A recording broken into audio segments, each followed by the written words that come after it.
Tinakay siya ng espiritu sa ilang.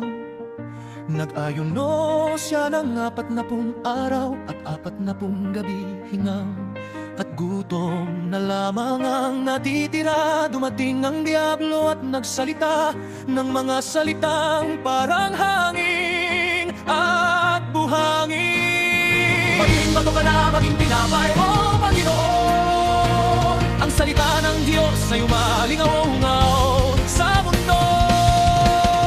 Hindi lamang sa tinapay mabubuhay ang tao, kundi sa bawat salitang nagmumula sa bibig ng Diyos. Sa pag-isa, ang salita ay naging liwanag. Ginagabayan ako sa lahat ng pagkabago. Huwag mong susubukin ang iyong Panginoon. Sasambahin mo lamang siya.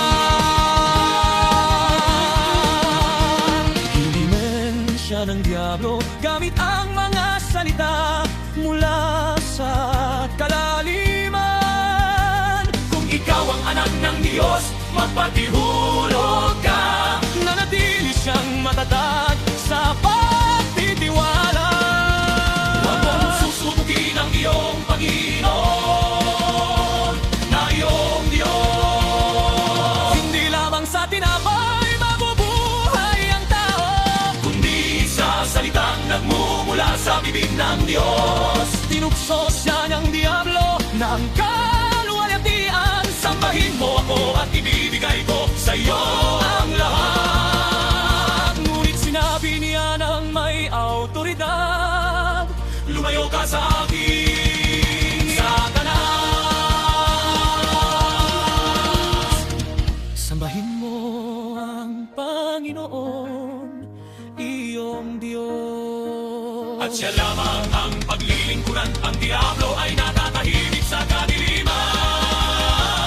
Ang anghel ay dumarating na umaawit ng isang awit ng kapayapaan. Ang ilang ay namumulaglag sa kaligtasan.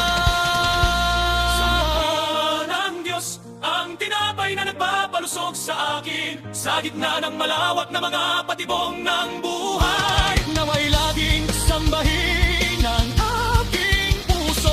Ikaw lamang, Panginoon, ang pinagmumulan ng pag-asa.